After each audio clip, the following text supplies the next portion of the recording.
দায়িত্ব জিনিসটা বড়ই অদ্ভুত।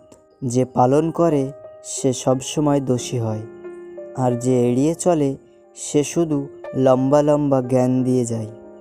জীবনে দুজন মানুষকে কখনো ভুলে যেও না, যে তোমাকে জিতিয়ে দেবার জন্য সব কিছু হারায়, যেমন তোমার বাবা, যে তোমার সকল কষ্টে তোমার পাশে থাকে, তোমার মা।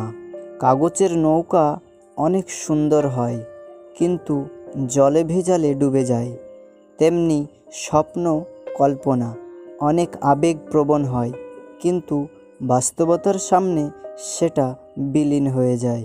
যে ব্যক্তির অন্তর অহংকারে পরিপূর্ণ থাকে, সে ব্যক্তি নিজেকে ছাড়া অন্য কাউকেই উপযুক্ত মনে করে না। অন্যের ক্ষতি করতে চাইলে নিজের ক্ষতি হবেই। হয়তো ক্ষতির ধরন ও সময় একটু ভিন্ন হবে, তবে ক্ষতি হবেই, কারণ প্রকৃতি তার আপন গতিতে প্রতিশোধ নেয়। ঝগড়ার সময় মাথা ঠান্ডা রেখে কথা বলা উচিত।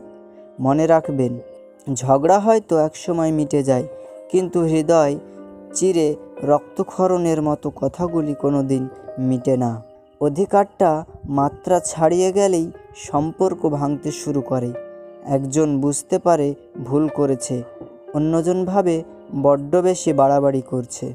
একটা সময়ের পর কারো কাছে নিজেকে স্বচ্ছ প্রমাণ করতে ইচ্ছে করে না। যে যা ইচ্ছা ভাবুক, যে যা ইচ্ছা বলুক, কিছুই যায় আসে না। কিছু মানুষ আপনাকে মূল্য দেবে না, তাই বলে নিজেকে মূল্যহীন মনে করবেন না।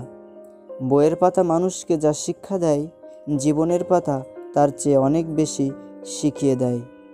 এ দুনিয়ায় সবচেয়ে সস্তা হলো পরামর্শ।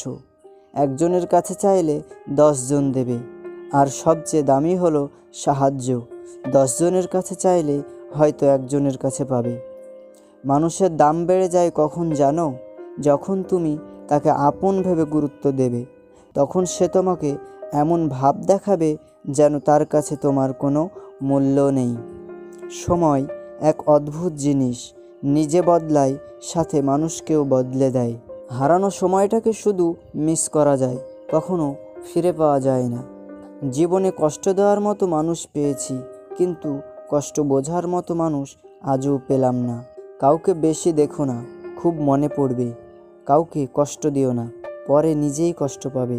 আর কাউকে কাছে পেয়েও হারিও না, পরে সারা জীবন কাঁদতে হবে। কাউকে প্রয়োজনের চেয়ে বেশি দাম দিতে নেই। দিলে সে তোমাকে সস্তা ভেবে বস্তায় পুরে ডাস্টবিনে ফেলে দেবে। টাকা থাকলে মানুষ কেনা যায়, টাকা না থাকলে মানুষ চেনা যায়। নিজের যোগ্যতার চেয়ে কম যোগ্যতার মানুষকে ভালোবাসো, সে তোমায় অনেক বেশি মূল্য দেবে। জীবনে একমাত্র সেই সুখী হতে পারে যে সমস্ত পরিস্থিতিতে নিজেকে মানিয়ে নিতে শিখে গেছে। বেইমানি কখনো অপরিচিত মানুষেরা করে না, বেইমানি করে কাছের এবং পরিচিত মানুষরাই।